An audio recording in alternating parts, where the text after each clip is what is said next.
Good morning, children. Today we are going to start the new chapter, body fluid and circulation. As we know, the blood and lymph circulate in the body, help in transportation, gaseous exchange, and removal of waste from the site of generation to the excretory organ. So, the circulation or circulatory system consists of human heart, blood and blood vessels. So, first we start the heart. As we know, the human heart is four-chambered. The human heart is four-chambered and is located in the mediastinum. It is located in the mediastinum. Mediastinum, that is the central space between the two lungs. The lungs, between the two lungs, this space is mediastinum. So, the mediastinum is the central space in the chest cavity or the thoracic cavity between the two lungs. It fits in a cardiac notch. This space, this hollow space is called cardiac notch of left lung. As we know, the left lung is smaller than the right one to accommodate the heart in between. So here the heart is located. The size of the human heart is, it is considered as the tight clenched fist.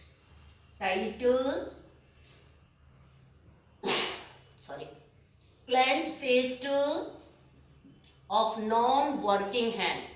It is considered as the tight clenched fist of non-working hand. And the shape is triangular. Its shape is triangular, means the broader at the apex. The broader at the apex, broader at the top and narrow at base. So, the wide part, for example, the wide part is called base and the narrow part is called apex. Don't confuse it. The narrow part is apex, the lower part is apex, not the upper part. And the broader part is base. And the weight is near about 280 to 340 gram in male. The male heart is larger than the female. The female heart is 230 to 280 gram, or simply we can say the female heart is smaller than the male. For example, as I draw the rough diagram of the heart, the coronary sulcus. This one is the coronary sulcus or separation. Coronary sulcus. S-U-L-C-U-S. Sulcus separate the auricle with the ventricle. And the one partition is also here. This is interventricular sulcus. Interventricular sulcus. Or sulcus means separation or depression. The interventricular sulcus separate two ventricle. We do not see all the chambers at the same time. The heart is covered by three membranes. The protective three membranes are outer pericardium. The middle one is myocardium. And the inner one is endocardium. So three protective layer, pericardium, myocardium, endocardium protect the heart. The epicardium, that is made up of serous pericardium and fibrous pericardium. It is made up of two layers, the serous epicardium and fibrous epicardium. The myocardium is made up of mainly cardiac muscles. And the endocardium is made up of simple squamous epithelium. Between the visceral and parietal, between the visceral and parietal cardiac muscles, cardiac layer, the pericardium fluid is present. The pericardium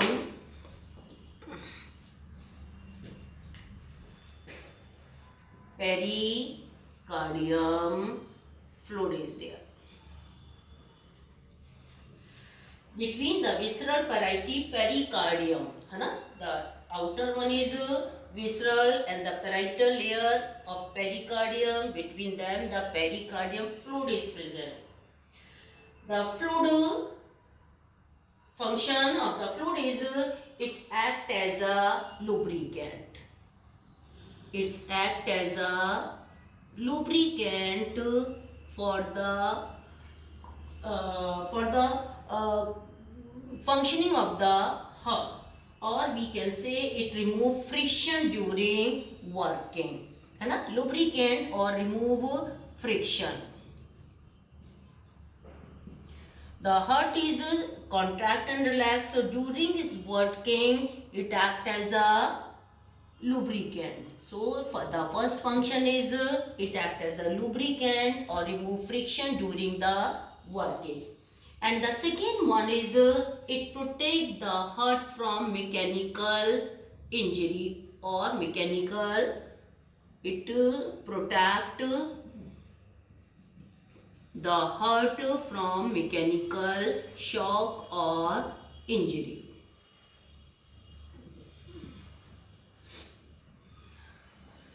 So these are the outer external structure of the heart. Now we discuss the heart from interior side or the internal structure of the human heart. Now this is the internal structure of human heart. As we know, the human heart has 4 chambers. This one, the right atrium, right ventricle, left atrium, left ventricle. The 4 chambers are divided by septum. So the auricle, the both upper chamber, as I draw the diagram, this is a thin walled structure. Upper thin walled are atrium. The auricles are auricle or atrium. The upper 2 chambers are thinnest wall, have a thinnest wall comparatively ventricle. The auricle have thinnest wall, then right ventricle, and the left ventricle is thickest wall chamber. The auricles are thin than the right ventricle, and among the 4 chambers, the left ventricle is thickest wall, as I mentioned in the diagram. The 2 auricles are receiving compartment or chamber. The auricles are receiving compartment, as I draw the blood vessels, 2 blood vessels here. This one, the superior or anterior vena cava, and this one, the inferior vena cava. These two blood vessels bring the blood into the right auricle between the different parts of the body. This blood is deoxygenated blood or CO2 rich blood.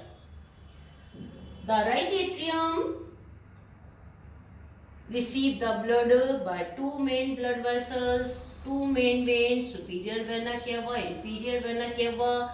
The deoxygenated blood from the different parts of the body comes into the right atrium. And the left atrium collect the blood from the lungs by pulmonary vein, that is oxygenated blood. The blood vessels we discuss later. So the two auricles are separated by interauricular septum. So this chamber, this partition is interauricular septum. Interauricular septum, and this one the interventricular septum. These septum prevent the mixing of blood. These chambers always contain the CO2 rich blood. The left atrium and ventricle always contain the oxygen rich blood. So these separation septum prevent the mixing of blood. In embryonic condition, there is an opening between the two auricles. This opening is fossa ovalis. During the embryonic condition, both atrium are interconnected. The opening is there, that is fossa ovalis. Before the birth or after the birth, this opening is filled, but the depression or a scar-like structure is remain there. This is scar of foramen ovale. This structure is scar of foramen ovale. Sometimes we heard there is a hole in the heart in newborn baby. This hole is not filled, sometimes is there. So there is a difficulty, the blood can be mixed oxygenated and deoxygenated blood, but mostly it filled before the birth. So the atrium are the receiving compartment, the ventricles are the transporting compartment. They transport the blood, they pump the blood to the body part. Here the papilla are there. I mentioned the wall, not the smooth. These are the papillary muscles. And from here, this is the chordae tendineae. The chordae tendineae, these are the valve between the atrium and ventricle. And these are the chordae tendineae. Chordae tendineae, we know chordae tendineae keep these valve in position. The valve we discuss also. The chordae tendineae, these are the valve between the atrium and ventricle. These valves allow the blood flow in unidirection, only the one direction. So these chordae tendineae prevent the backflow of the blood. They close the valve. When the backflow of the blood is there, the chordae tendineae close the valve, or they keep the valve in position. Now we discuss the other parts of the internal valve. This time the detail of blood vessels and the blood is not in the syllabus, but we should know about the blood vessels. As we know, the blood vessels are three types: the artery, veins and capillaries. The artery and vein have three walls. They are made up of three walls. The three walls are tunica externa, tunica media, and tunica interna. The capillaries are made up of only single layer of epithelium. So this endothelium is only, the endothelium is there.